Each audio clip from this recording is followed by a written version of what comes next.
that part. Preach the word, be instant in season, out of season, reprove, rebuke, exhort, with all long suffering and doctrine. How many of you can take chastisement? You don't have to raise your hand. If your leader were to chastise you, would you get puffed up? No, sir. Or would you be able to take it and do better? Some people can't handle chastisement. Right. I came from under that in my old church, and ain't nobody gonna tell me nothing. You in the wrong house. That's right. Because first of all, Jesus, he's gentle. The Spirit of God is gentle. He's gonna lead you. And some people want to see a hard Iron Man standing up there just, passing out orders. Right. Well, first of all, that's not the character of your leader. Right. You have to understand. He has on the Spirit of God. God is not going to make us do anything. That's right. If you love him, he said, keep my commandments. Yes. In other words, I'm not going to stand over you with a fist and hold you with a rod iron and make you do the right thing. No, that's not true love. Some people serve under fear and not love. See, fear will keep you, but love will drive you and draw you closer. And that's the love that God wants. God wants you to love God to the point where people are drawn to you. The reason people like being around you, it's got to be the love of Christ on the inside of you. Now, if you got people never wanting to be around you, you find yourself always alone, try to be loving. Try a day or try a week or try a month of nothing but praise. Stop all that complaining.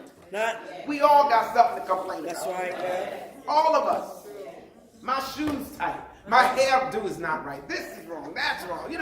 We got all these complaints. Stop taking all those complaints and turn it around and make it be a praise. It's amazing to me how the saints of God, they come and we ought to be always up praising God, always in a praise mode. Why? I don't know about you all, but I've got so much to thank God for. Amen. I thank him that I have my right mind. Thank him. Hallelujah. That God honored my prayer. I asked the Lord when I was young and coming up with my children, I said, Lord, please let me live to see my children get grown. That was my prayer. I was like, Lord, I don't want my kids to grow up without a father. I don't want my kids to grow up, without me being there. I want to be able to see this. And I asked God to do that, and God was faithful. So God did that. Then I changed my prayer. Lord, let me see my grandchildren get grown. Oh, Lord. And then when the great-grands get here, Lord, I want to see them get grown too. I ain't going to never pray to God, saint. I got too much to live for. And you that have contemplated not living anymore or taking your life and all this kind of stuff, that's a spirit. You need to rebuke it, and you need to find you a purpose to live. If it's nothing but to talk about the goodness of God, each and every one of us have a purpose. Don't let the enemy cut you short before you get to your purpose. Praise him. I feel a dance right there. Woo, yes, Lord. There are times our pastors will preach. Our pastor will preach and teach things as a warning. Remember, we must follow the leading of the Spirit of God. I'll never forget, right before I left to go to Utica, there was a Sunday that Bishop preached. And some of you may remember this. It was the Sunday right before 9/11. That Sunday morning, he preached Run for Your Life. I'll never forget it. And he talked about the walls of Jericho and how he saw people running and how people were running for their lives. And he was preaching a prophetic message. Because as he was preaching, that Tuesday, Tuesday, which was 9/11, the people began running for their lives. And some of the saints remembered the message, and all they could do is get to the house of God. Some of them had ashes on them and all kinds of stuff, subtle on their faces, but they had to make it to the house of God because they remembered that message. Run for your life. A lot of times we get messages and they go right over our head. That's true. The word is coming and it goes right over your head. Because you're not listening for the voice of God. Oh, glory to God. So the preaching, reprove, to expose things that are wrong for the purpose of improvement. That's the whole purpose of Bible study. So that we can be improved. So that we can be made better. Because iron sharpens iron. Yes. How many of you know that you get better when you get in God's word? When you allow his word to get in you. Yes. Rebuke, to admonish, to charge, to exhort, to console, to encourage, and strengthen by consolation, to comfort. Hallelujah. That's what the word does to you. Thank you, Jesus. Oh my God. Ezekiel 3, verse 17, verse 9 through 19. Ezekiel chapter 3. It says, Son of man, I have made thee a watchman unto the house of Israel. Therefore, hear the word at my mouth, and give them warning from me. When I say unto the wicked, thou shalt surely die, and thou givest them not warning, nor speakest to warn the wicked from his wicked way, to save his life, the same wicked man shall die in his iniquity. But his blood shall be required at thy hand. You preachers that are sitting here, stop looking for a fancy message and preach the word of God. Stop looking to tickle people's ears. We've been tickled enough. We need to hear the unadulterated word of God. And that doesn't mean you whipping people with the word. Just to preach the cross, the death, the burial, and the resurrection of our Lord Jesus Christ. That right there is a message, my God, that will never get old. We start talking about how Christ died for us, how he suffered for us. Oh my God. And in this season, we're in what we call our Lent season. It started last Sunday, and we're 6 weeks to Pentecost. Lent is a time of reflecting on yourself and what I need to take off in order to become more like Christ. That's what your Lent season is. And so what happens is we forget all about Lent. Some of y'all didn't even know it was Lent season. Lent happened over 2 weeks ago. Each week you should be doing something to take off to bring you closer to Christ. Amen. Take it off. Take off that attitude. Stop gossiping. Stop lying. Some of you, stop cussing. Wow. How can you do all of that and say you name the name of Christ? Can bitter and sweet come out of the same fountain? Lord, Jesus. Oh my God. We got saints that cuss. We need to cleanse ourselves from that stuff. How can you prophesy to me and you cussing at the same time? Say so, Bishop. How can you tell me what thus saith the Lord and you can't keep it together? Well, Jesus. My Savior. This is tight, but I'm staying right with it. Son of man, we're a watchman. We're supposed to see these things. We're supposed to remind each other when we fall short. We're supposed to encourage each other, provoke each other to live right, provoke each other to love right. When somebody comes with you with gossip, you shouldn't be ready to receive it like you're the Burger King and you just taking every order that comes through the window. No! Some things you have to rebuke it. Sis, don't say that if you don't know it to be true. I can't speak to that. Because you wasn't there, you didn't see it, you just saying what you heard. Hearsay is not even admissible in a court of law. That is true. Well, I heard you, Judge. I heard they said, no, that's not admissible. What did you see? Were you a witness to that? Yes. And we trying to figure out all different types of things that really have nothing to do with God. I wonder, is he gay? I wonder, is she straight? I wonder, is that. Why do you care? Right. Yes. We want to know people's sexuality so bad. Why? You want to have sex? You need to mind your business. Yes. Pray about it and tell God about it. Yes. Why are you talking about it? Yes. Then we got folk in here. This is a deliverance church, isn't it? So you're going to have all kinds of people coming up in here. So stop trying to analyze them and pray for them. Yes. Oh, oh, Rababamansa.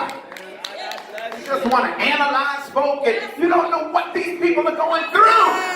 You don't know who dropped them when they were younger. You don't know what happened to them to mold them the way they are. That's why we ought to pray. We're not praying, and then we throw them back out at the world. Because I want you to know the world will love on them. The world has an agenda, but they will love on them. They will make them feel wanted. You ever came in the house of God and felt like nobody wanted you there? That's not a good feeling. And we name the name of Christ. Jesus. Hallelujah. Glory to God. This is to the headquarters church. I'm just sharing this because y'all mature. Y'all should be able to handle this.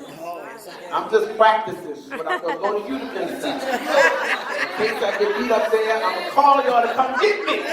Right?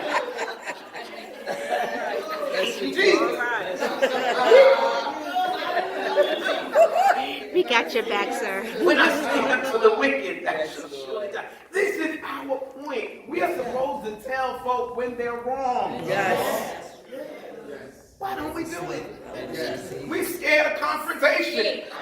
We scared, oh, they're not going to like me if I tell them that. So what if they don't like you? If you save their life from a hell, you save their soul from a burning hell, my God, go to do the risk.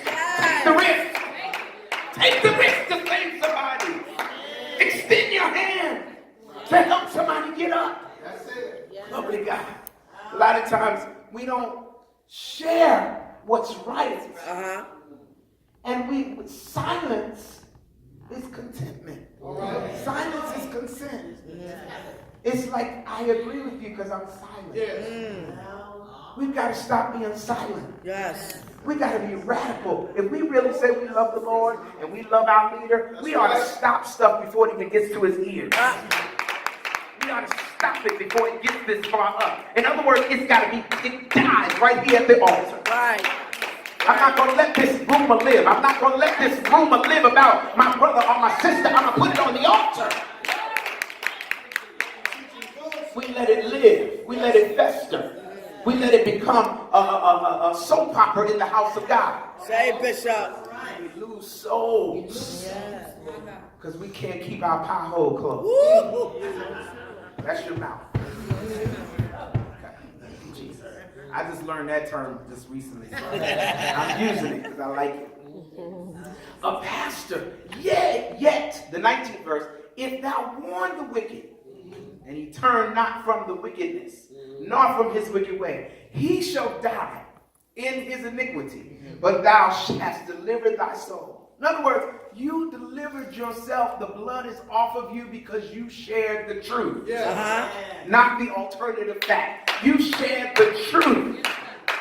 A pastor gives warnings for us for both his sake and the sake of the people hearing.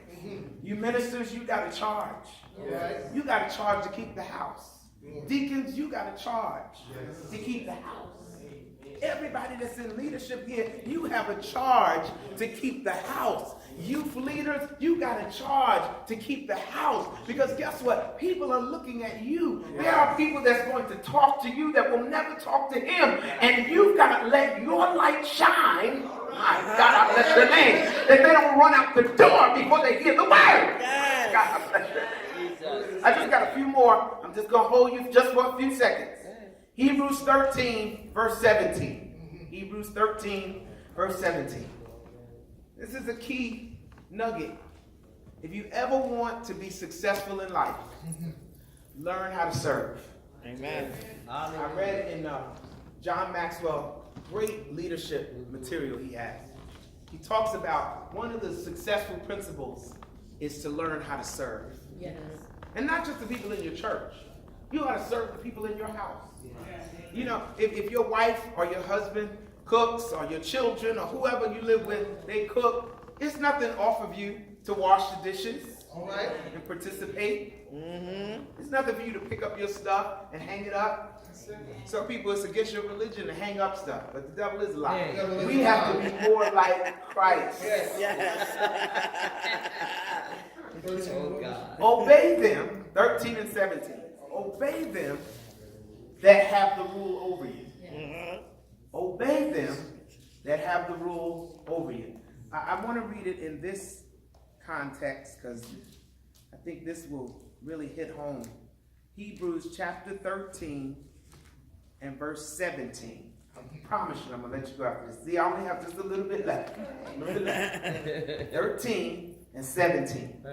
It says here, obey your leaders and do what they say. They are watching over you, and they must answer to God. So don't make them sad as they do their work. Make them happy. Otherwise, they won't be able to help you at all. Oh my God, I bless your name. Yes. As they must give an account that you do it with joy and not with grief. That it is unprofitable to you. Imagine you going to heaven. You say, oh Lord, I'm a member of Greater Highway. And Bishop is standing there. This scenario. Work it out, Sister Lambert, with the slave purple. I got you. The Bishop's standing there. The members are coming down. And then the Lord is confirming with them. You know, you've been watching over their souls. You know, can you give an account for this one? This one comes up and say, yeah. And they standing there. And Bishop looks at him and says, well, I don't know that one. Ooh. You want to hear that? I don't know this one. Then understand, he's watching over your soul. Yes. He's praying for you. But if you're absent, don't know where you are, you're just a rogue Christian. You don't went rogue for 3 weeks and now you're mad because nobody called you because you're sick. Who knew you were sick? You've been missing for 3 days, 3 Sundays. It's your MO to miss, to take hiatuses. It's your MO to disappear. You play Houdini all the time. So who knows you were sick this time? Jesus. My God. You have to be accountable. Yes. Let somebody know where you are. Y'all didn't want to hear this. This is old time. Even though the pastor will give an account to God for us, we are still the ones who will suffer if we disobey the spiritual leadership God has given us as a gift. Knowing God has given us such a great gift in the form of a great pastor, we need to endeavor to be able to comply with the following statement. And this is the statement before God. And I want you to just repeat after me. Before God. Before God. I pledge myself. I pledge myself to fully cooperate. To fully cooperate with my pastor. With my pastor. And support him. And support him. By joining together. By joining together. In spiritual activities. In spiritual activities. And labors. And labors. For the advancement. For the advancement. Of the kingdom of God. Of the kingdom of God. I will fully cooperate. I will fully cooperate. With his ministry. With his ministry. And comply. And comply with his teaching, and preaching, and follow him, as he follows Christ. Right. There you stay. Okay. We should pray for our pastor every day. Yes, every day. Remember, he is God's gift to us. That's your gift from God to you. Amen. We need to reverence our pastor as we would any good gift God gives us. We need to thank God for all his gifts that he gives to us.